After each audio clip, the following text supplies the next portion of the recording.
Hello everyone and welcome to another high-yield USMLE question. This is a 56th question in the medicalized question bank. So we have a 20-year-old male patient presents with coughing episodes. The cough was initially mild, associated with mild fever and rhinorrhea, but now the episodes have become extremely bad.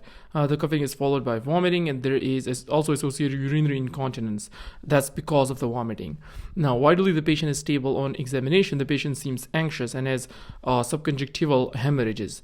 The antibiotic used for this condition has which of the following mechanism of action? So it's a mechanism of action question of an antibiotic. So remember, this question can be asked in step 1, also for day 1 of step 3. So it's really hard yield to kind of know for step 1 and step 3. Step 2 may or may not ask this. This is a mechanism question. So step 2 usually doesn't ask the trivial step 1 stuff. So in this question, first we have to know what the patient is actually going through, like what is the diagnosis. So the key findings here are coughing is followed by vomiting. This is called post-tussive emesis.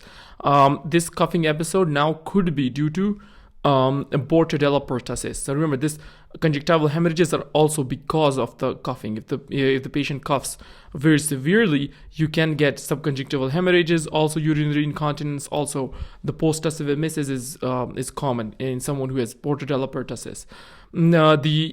Before the coughing episodes, usually the patients will have fever and rhinorrhea, which this patient has. So now we've established the diagnosis. So which antibiotic is used? Usually macrolide antibiotics are used.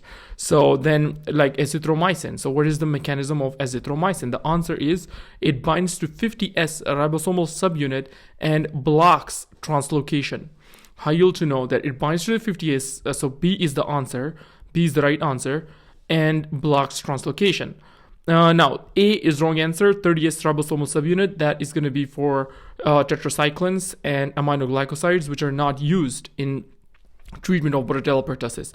Topoisomerase is the wrong answer, which it is actually going to be the treatment for if you're suspecting, this is going to be fluoroquinolone. Topoisomerase or fluoroquinolone, so they have some other indications. For example, complicated UTI.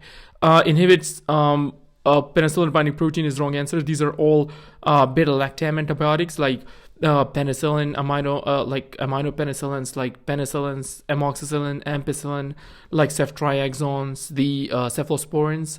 These are all going to be binding to the penicillin binding protein and inhibiting cell wall synthesis. Beta-lactamase is wrong answer. These are actually not used alone. They are just preventing the resistance to antibiotics. Like if with amoxicillin, which is a penicillin binding protein, we add clavulanate, for example. Clavulanate will inhibit the beta-lactamase. So it will prevent the breakdown of amoxicillin. So that is only for prevention of the resistance. So right answer is the is B. This patient has Bordetella pertussis. Initially, the patient will have a catarrhal stage, including rhinorrhea, mild cough. This is going to be seen. Then the patient has paroxysmal stage, which is characterized majorly by the coughing episodes, like which this patient has. You can have post-tussive emesis, subconjunctival hemorrhages, even apnea. And macrolide is used, which binds to the 50S subunit and blocks translocation. Hope this video was helpful. If you like the video, you can like and subscribe to the channel. Also, if anyone requires tutoring, they can email me at medicalized@gmail.com here, and see you in the next video.